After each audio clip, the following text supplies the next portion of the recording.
ese tema.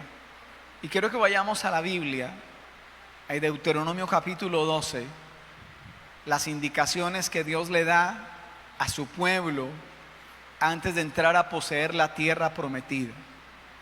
Dice la palabra de Dios, capítulo 12, verso 29.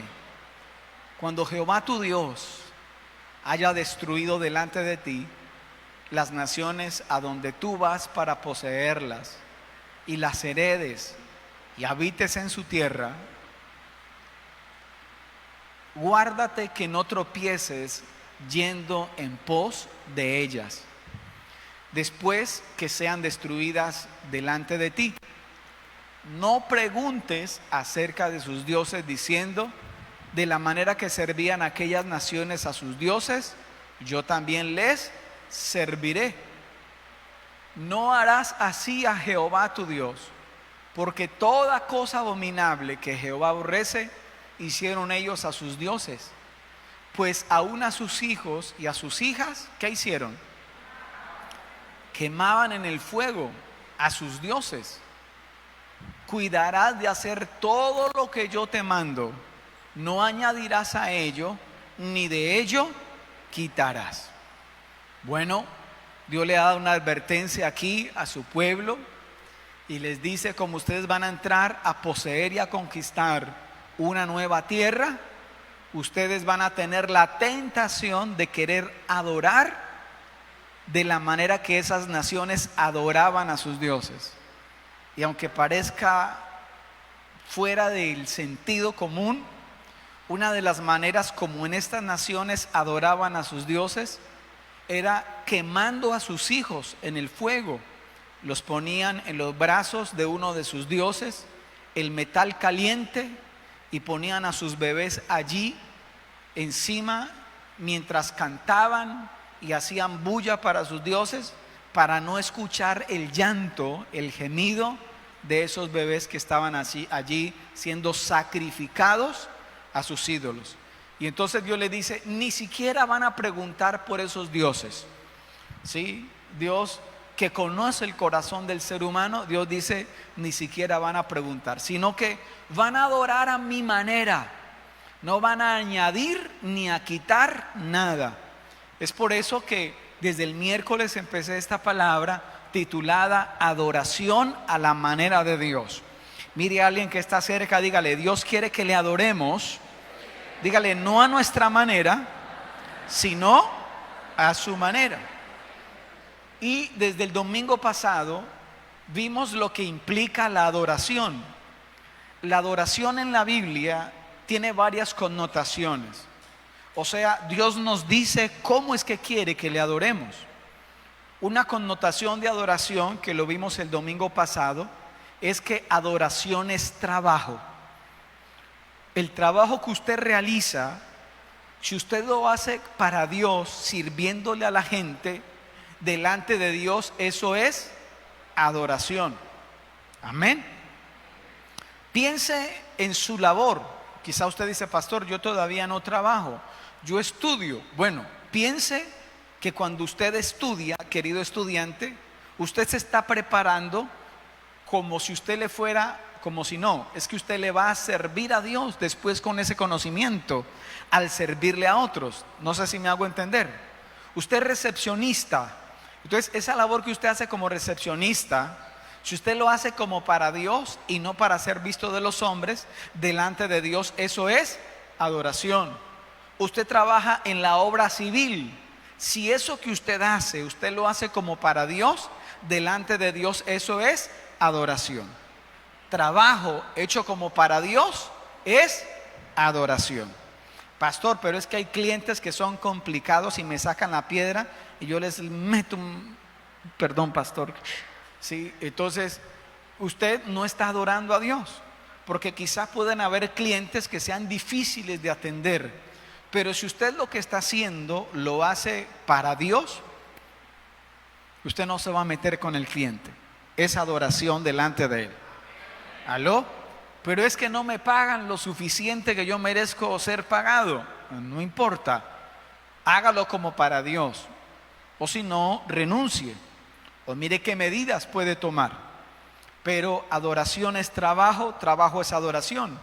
¿Qué más en la Biblia es adoración? Adoración es dedicación. Cuando usted le ofrece a Dios su vida, consagra a Dios su vida, decía yo el día miércoles. Por eso la religión católica es tan cómoda, porque y a veces la gente piensa que el cristianismo es igual, donde yo me consagro a Dios el domingo a las 7 de la mañana cuando voy a la iglesia católica o cuando voy a la iglesia cristiana, y ya después puedo vivir mi vida a mi manera.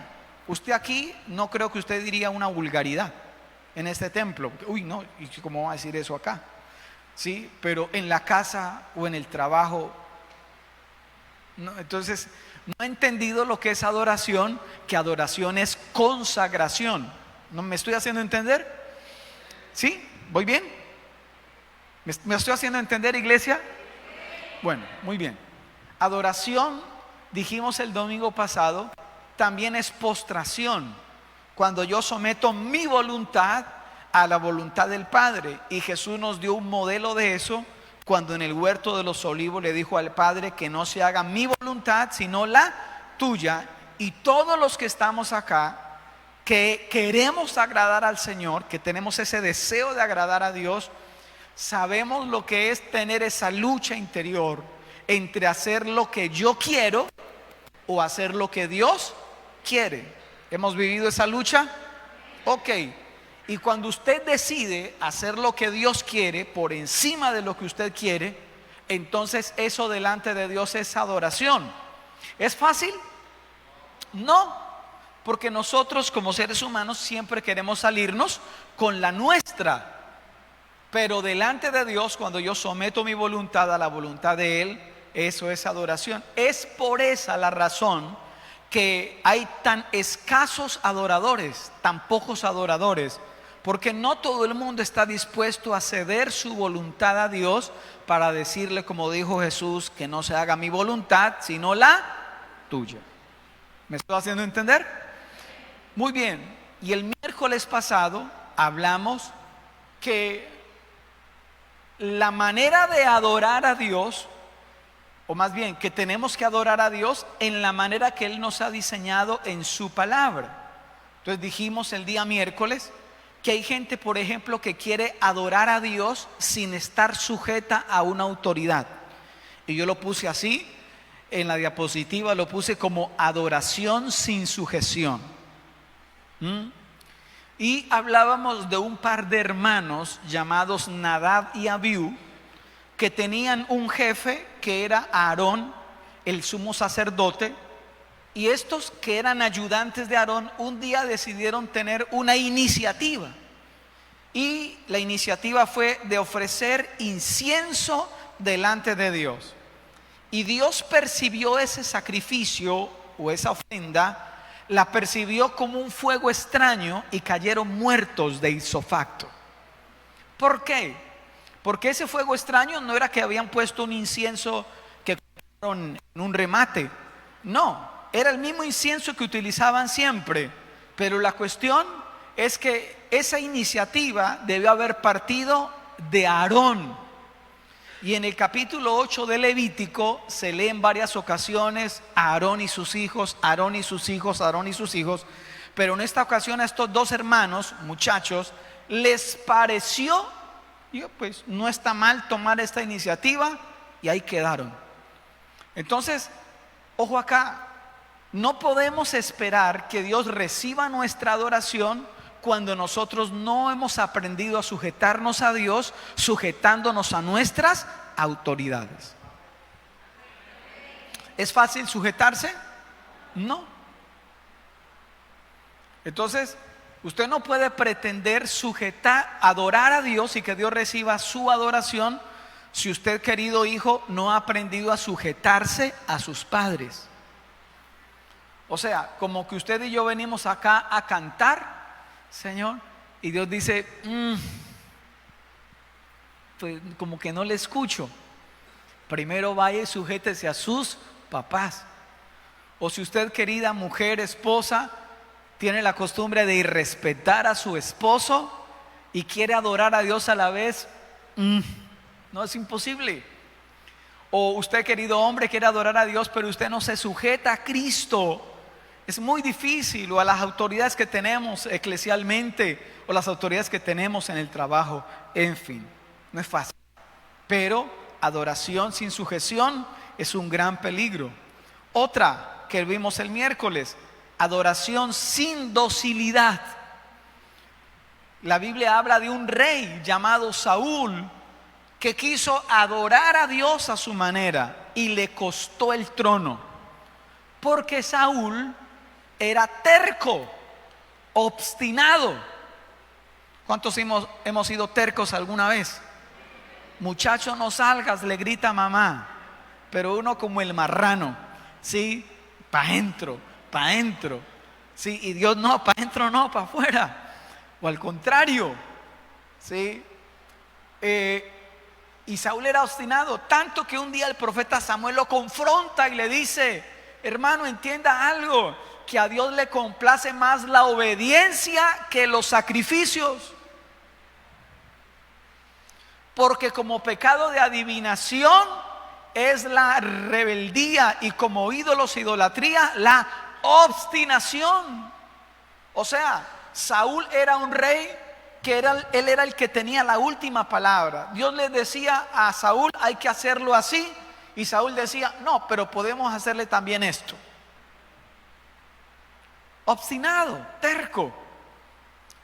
Yo conozco personas que son muy buena gente, muy lindas, pero tercos como ellos solos. Entonces, adoración sin docilidad, o más bien adoración acompañado de terquedad o de obstinación, no conjugan, no va. También vimos el día miércoles que es un peligro la adoración sin conocimiento. Y ahí hablábamos acerca de un hombre que le costó la vida el adorar a Dios sin conocer cómo se adoraba a Dios. Porque en ese tiempo el rey David, que estaba recién posesionado como rey en Israel, quería traer el arca de Dios a la capital, Jerusalén, y puso el arca del pacto, era un cofre, lo puso en una carreta nueva, alado por bueyes. Dios no había dicho que era así. Dios había dicho mucho antes a través de Moisés que debían hacerle a ese cofre argollas en las puntas, meter varas para que los levitas y sacerdotes cargaran el arca sobre sus hombros. Pero a David le pareció muy buena idea decirle a la Ferrari que hiciera un carro nuevo y que pusieran ese cofre ahí. Y cuando venía el carruaje con el cofre, no sé cómo estaba el terreno en ese momento, pero el cofre como que casi se cae, y uno de los dos guardianes que David había puesto, llamado Usa, extendió su mano para que el cofre no se cayera, y cuando lo hizo, y todo lo que se pretendía que era una fiesta para Dios, se convirtió en un funeral. Y contaba yo el ejemplo, y es que a veces la ignorancia nos puede costar la vida, ¿sí o no? Contaba yo el ejemplo el día miércoles cuando yo tomé la iniciativa. Vivíamos en otro barrio y el árbol de enfrente ya tenía muchas ramas y ya estaban muy bajas las ramas.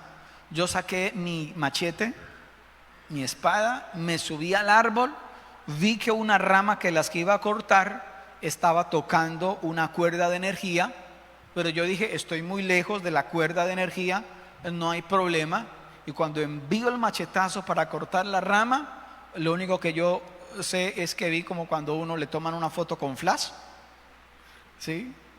Solté el machete, quedé como así.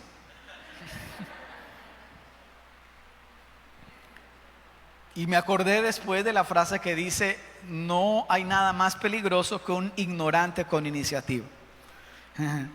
Entonces, Usa le costó la vida, porque estaba jugando con lo santo, queriendo, y no solamente él, sino David, adorar a Dios a su manera. Así que David le dio miedo y al primero que vio por ahí le dijo: guárdeme ese cofre ahí. Después le llegó la razón a David diciendo: la familia donde está ese cofre está siendo bendecida. Las vacas dan más leche, los pastos son más verdes. Porque ese hombre entendió, llamado Obed-edom, él dice que ha sido una bendición tener la presencia de Dios en su casa. ¿Para cuántos es una bendición tener la presencia de Dios en su casa? Ajá. Durante 3 meses, y Obed-edom le decía a todos: estoy súper bendecido. Al perro se le quitó la sarna. Mejor dicho, todo es una bendición esa tener la presencia de Dios ahí. Entonces David dijo: bueno, entonces, ¿cómo es entonces? Y entonces fueron a las instrucciones y se dieron cuenta que el arca de Dios no debía llevarse sobre un carruaje, sino que tenía que estar sobre los hombros. Y así lo hizo, y pudo traer el arca de Dios a la ciudad de David, a Jerusalén, a la capital. ¿Aló? Diga conmigo, diga: adoración sin conocimiento. Diga conmigo, diga: es un peligro. Por eso la Biblia dice que Jesús dijo que debemos adorar al Padre en espíritu y en verdad. Puede ser que hay personas que hoy van a ir a misa con una actitud más sincera que algunos que vinieron hoy, esta mañana acá. Pero la sinceridad no es suficiente. Porque yo puedo adorar a Dios o querer adorar a Dios de manera sincera, pero no a la manera de Dios. ¿Me hago entender? Adoración sin conocimiento. Cuarto, otra manera equivocada de adorar a Dios es adorarlo sin fe. En otras palabras, adorarlo sin una seguridad. La Biblia dice en Hebreos que es necesario que el que se acerca a Dios crea que Dios es real. ¿Aló? Que Él existe, que Él escucha nuestra oración.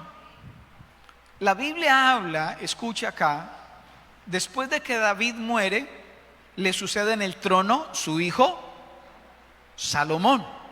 Después de que Salomón muere, le sucede en el trono Roboán su hijo. Y Roboán, en lugar de hacer lo correcto, hizo lo que no debía hacer. Se pifió Roboán. Entonces Dios levanta un profeta que se encuentra con un hombre llamado Jeroboán. No se les olvide esos 2 nombres: Roboán, Jeroboán, se parecen. Y a través del profeta Dios le dice a Jeroboán: Dios te ha escogido a ti. El reino se va a dividir. Tú te vas a llevar 10 tribus de las 12. Pero pilas, hazlo recto delante de Dios. Tal cual sucedió. Jeroboam dividió el reino y se llevó 10 tribus con él. Y Roboam quedó con 2 tribus no más. Ahora, el corazón de Roboam se llenó de Jeroboam, se llenó de temor, porque dijo: pero si el centro de adoración es Jerusalén, o sea, ¿cómo va a ser la gente de mis tribus para adorar a Dios? ¿Les va a tocar ir a Jerusalén? No, yo no voy a permitir eso.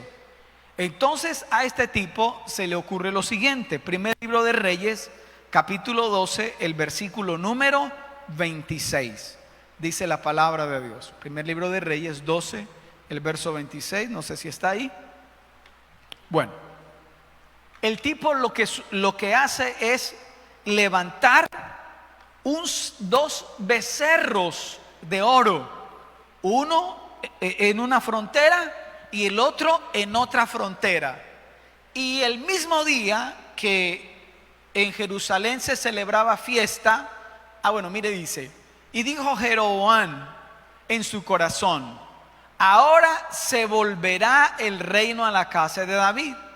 Si este pueblo subiere a ofrecer sacrificios en la casa de Jehová en Jerusalén, porque el corazón de este pueblo se volverá a su señor Roboam, rey de Judá. ¿Y qué va a pasar? Me matarán a mí y se volverán a Roboam, rey de Judá. Ese era el temor de él, Por eso levantó esos becerros de oro, y el mismo día de la fiesta que se celebraba en Judá, le dijo a toda su gente, le dijo: señores, estos son los dioses que los sacaron a ustedes de la esclavitud de Egipto, adorar a sus dioses. Muy loco. Y fuera de eso, en las montañas levantó también altares de adoración, se supone que al Dios verdadero, pero no era otra cosa sino idolatría. Hizo fiesta, según eso, para Jehová, pidió consejo, y ese fue el consejo que le dieron: hágase 2 becerros de oro, he aquí tus dioses que te sacaron de Egipto. Los puso en diferentes ciudades, puso sacerdotes que no eran del linaje de David, adoración como Dios nos lo había dicho, hizo lugares altos, ordenó sacerdotes para servir en ellos, se inventó una fiesta para el pueblo, subió un día al altar para quemar incienso. O sea, impuso un sistema de adoración que contradecía abiertamente que Dios había establecido por Jehová en la ley de Moisés. Y un día Dios envía un profeta. Cuando el tipo se dispone, Jeroboam se dispone a ir a ofrecer sacrificios en el altar, o en uno de los altares, aparece esto. Primer libro de Reyes, capítulo 13, el versículo número 1. Dice la palabra de Dios: he aquí un varón de Dios, he aquí que un varón de Dios, por palabra de Jehová, vino de Judá a Betel. Y estando Jeroboam junto al altar, ¿para qué? Mire acá, eso no le correspondía hacer a él. No era su jurisdicción. Quemar incienso y hacer esto le correspondía a los sacerdotes, no a él. Verso 2. Aquel, o sea el profeta, clamó contra el altar por palabra de Jehová y dijo: altar, altar, así ha dicho Jehová, he aquí que a la casa de David nacerá un hijo llamado Josías, el cual sacrificará sobre ti a los sacerdotes de los lugares altos que queman sobre ti incienso, y sobre ti quemarán huesos de hombres. Tremendo. Y aquel mismo día dio una señal diciendo: esta es la señal de que Jehová ha hablado. Y aquí que el altar, ¿qué iba a pasar? Se quebrará, y la ceniza que sobre él está se derramará. Cuando el rey oyó la palabra del varón de Dios que había clamado contra el altar de Jehová de Betel, contra el altar de Betel, ¿qué hizo el rey? Extendió su mano desde el altar diciendo: prendedle. Mas la mano que había extendido contra él, ¿qué pasó? Se le secó y no la pudo enderezar. Y cierra diciendo: y el altar se rompió y se derramó la ceniza del altar, conforme a la señal que el varón de Dios había dado por palabra de Jehová. Diga conmigo, diga: al rey le pareció. Él dijo: yo también puedo ofrecer sacrificio. Lo que no sabía es que Dios le había mandado un profeta para exhortarle y para reprenderle. Y en lugar de recibir la exhortación con humildad, pasó el efecto contrario. Atrápenlo. Y cuando extendió su mano, se le secó la mano, dice la palabra de Dios. Diga conmigo, diga: adoración con temor. Dígalo: adoración sin fe. Diga: adoración sin seguridad. Mire, si Dios a este hombre le había dado una palabra de que este hombre iba a gobernar sobre 10 tribus, hermano, siga haciendo las cosas a la manera de Dios.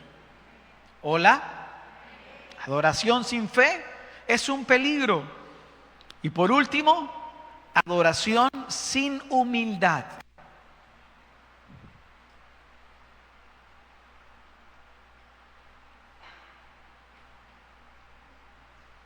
¿Se acuerdan que Jesús en algún momento habló y dijo de 2 hombres, uno un fariseo y el otro publicano, que los 2 fueron al templo y el fariseo se hizo adelante para adorar a Dios, y el publicano, que sabía que estaba inundado de pecados, era consciente de eso, se sentó atrás o se hizo atrás. Y el publicano le decía a Dios: Dios, sé propicio a mi pecador. O sea, estoy mal, estoy en la inmunda. Pero el fariseo oraba de otra manera y le decía a Dios: Dios, gracias porque yo no soy como. Y Jesús preguntó: ¿quién descendió justificado a su casa? Pues todos dieron la respuesta correcta, ¿sí?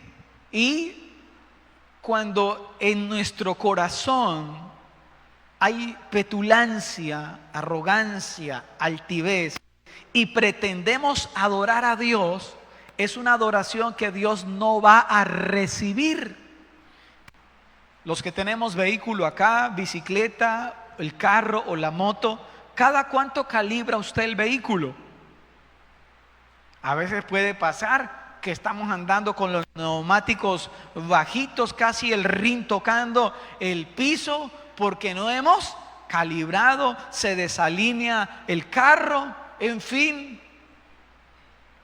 El corazón es un órgano palpitoso que debemos calibrar cada cuánto, todos los días.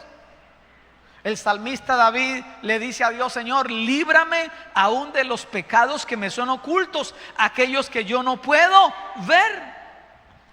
Sería muy feo que alguien presumiera de decir: yo soy muy humilde.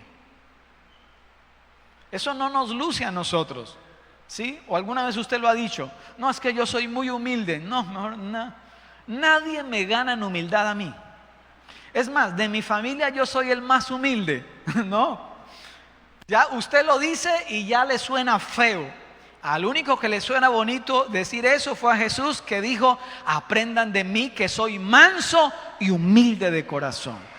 Le aplaudamos a él.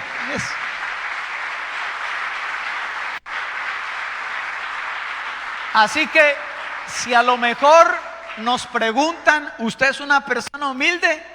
La mejor respuesta que podemos dar es: no sé, pero estoy en el proceso. Hola. Y había un rey llamado Usías. Aquí traemos a la escena otro rey, rey de Judá. Es años después de lo que pasó con ese tal Jeroboam. Ese rey Usías, el rey de Judá, empezó a reinar desde los 16 años, pollito. Pero ¿sabe una cosa? Aunque era bien pollito, hizo las cosas bien. La Biblia dice que hizo lo recto ante los ojos de Jehová. Y como hizo lo recto, pues Dios lo respaldó. La Biblia dice que Dios lo ayudó. ¿Cuántos queremos el respaldo de Dios? Y mire, fue tan buen rey que se hizo famoso. Y ese tipo tenía una creatividad, hizo unas obras de ingeniería en la parte de la agricultura, una cosa impresionante que nunca antes en ninguna otra nación había hecho. Tanto que la Biblia describe que ese rey Usías era amigo de la agricultura, tenía un gran ejército, fabricó armas de avanzada. Y la Biblia describe que ese rey, ¿cómo se llamaba? Usías, fue ayudado maravillosamente hasta hacerse muy poderoso.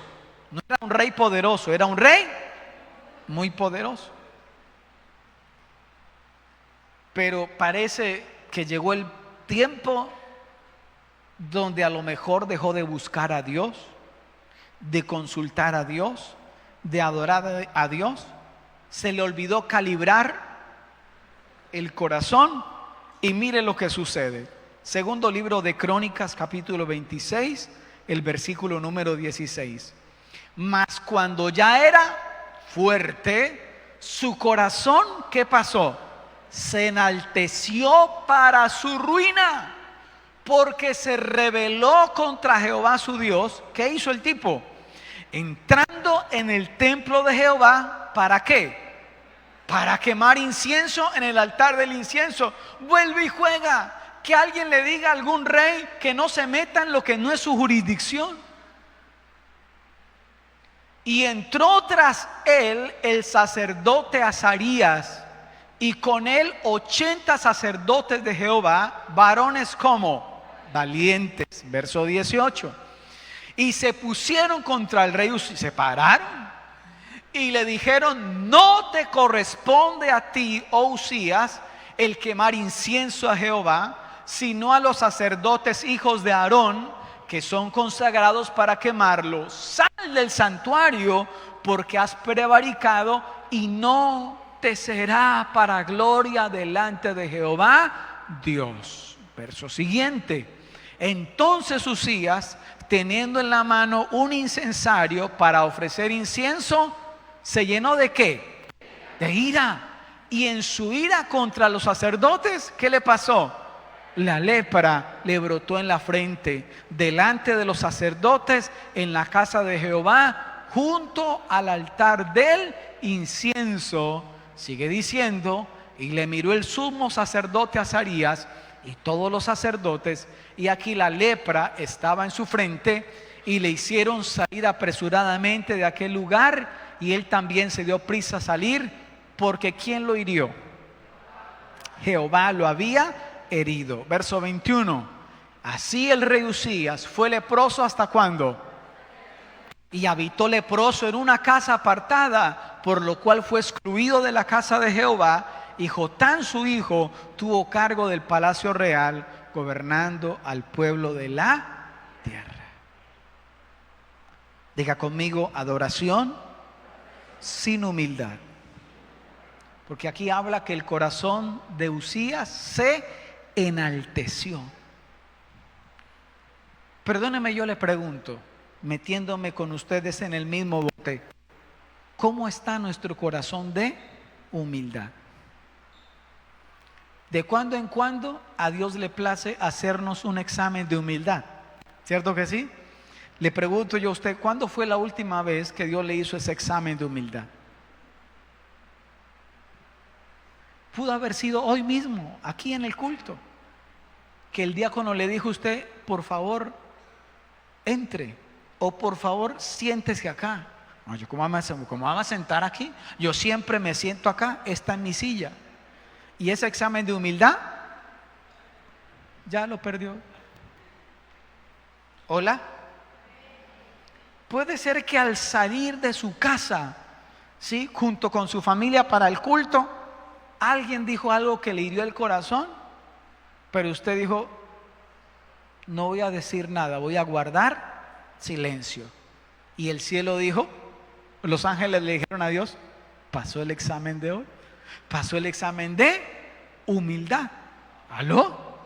Entonces, miren nuestro problema, querida iglesia, cuando pretendemos adorar a Dios sin estar sujeto a las autoridades, cuando pretendemos adorar a Dios sin ser dóciles, cuando pretendemos adorar a Dios a mi manera, sin conocer cómo es que Dios pide ser adorado, cómo es adorar a Dios sin fe y cómo es adorar a Dios sin humildad.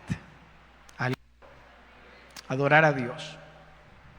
Entonces, ¿sabe qué me parece bonito? Que Dios no solamente dice que le adoremos, sino que Él estipula cómo Él quiere ser adorado. Antes de que los españoles vinieran y nos conquistaran, antes de que los españoles vinieran a derramar sangre, pues también nosotros derramábamos sangre, porque también había sacrificios humanos en honor a sus dioses, porque nos hallamos locos para aplacar la ira de los dioses. Entonces, ¿qué hay que hacer? Sacrificios humanos y en fin, todo. ¿Cómo? Pero ¿sabe qué tan bonito Dios? Que Dios no es un Dios caprichoso, sino que Él ha establecido cómo Él quiere que nosotros le adoremos. En Hebreos capítulo 9, el verso 22, permítame ir cerrando con esta cita, donde dice: y casi todo es purificado según la ley, ¿con qué? Con sangre. Y dice: y sin derramamiento de sangre no se hace remisión. Dicho de otra manera, sin derramamiento de sangre, estaba en la ley escrito así: no hay perdón de pecados. O sea, mire, el culto agradable a Dios debía tener sangre. Es por eso que habían sacrificios de animales. Dios nunca pidió sacrificio de personas, que era lo que hacían las naciones que iban a conquistar. Que Dios dice a su pueblo, no van a ser como ellos hacen. Pero todos esos sacrificios de animales, al derramar la sangre, era un símbolo de lo que iba a pasar años después, cuando Jesús, el Cordero inmolado, iba a morir en una cruz derramando su sangre, perfecta sangre, sin triglicéridos, sin estar contaminada de pecado, derramada por nosotros en una cruz.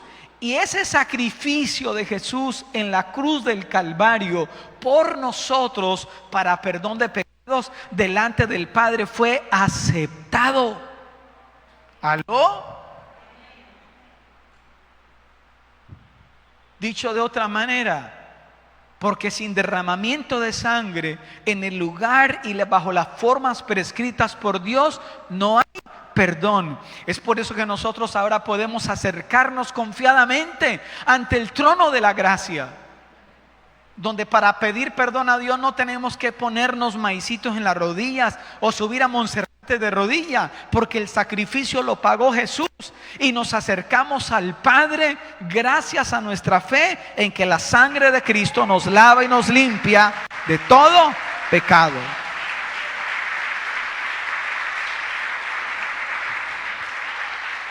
Por eso en San Juan 4, 23 y 24, mire acá por favor, dice: mas la hora viene, dijo Jesús, y ahora es cuando los verdaderos adoradores, pareciera que si hay verdaderos adoradores es porque también hay falsos, pero Jesús dijo: cuando los verdaderos adoradores adorarán al Padre, ¿de qué manera? En espíritu, pero también en verdad, porque también el Padre busca que le adoren. Dios es espíritu, y los que le adoran en espíritu y en verdad es necesario que le adoren. Ojo acá, los que le adoran en espíritu y en verdad es necesario que le adoren. Y yo me hice la pregunta: ¿es necesario para quién? ¿Será que Dios necesita mi adoración? ¿Qué piensan ustedes? ¿Se va a morir Dios si no lo adoramos? ¿Su poder se va a disminuir? No, adoración Él ya tiene en el cielo 24/7. Pero la Biblia dice que Dios no está buscando adoración. Dice que está buscando personas, adoradores, corazón, entrega. Y entonces, si Jesús dijo es necesario que le adoren, la necesidad no la tiene Dios, la necesidad la tenemos nosotros. ¿Por qué? Y aquí hay una verdad.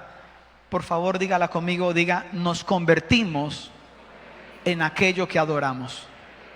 En eso que usted adoramos es en aquello en lo cual nosotros nos convertimos. Hasta el ateo adora sin saberlo. ¿A quién adora? A sí mismo. Los humanistas adoran. ¿A quién? A ellos mismos. Toda persona adora. Y como queremos parecernos a Dios, en la medida que nosotros le adoramos, la Biblia dice que vamos siendo transformados a imagen y semejanza de su gloria. ¿Decimos amén a eso? Nuestra adoración es para Él. Gente que se tatúa el escudo del Nacional y del Nacional. Okay. Pero, a ver, hay ciertas cosas que demuestran en dónde está nuestro corazón. Ahora, más bien Dios debe ser tatuado en nuestro corazón.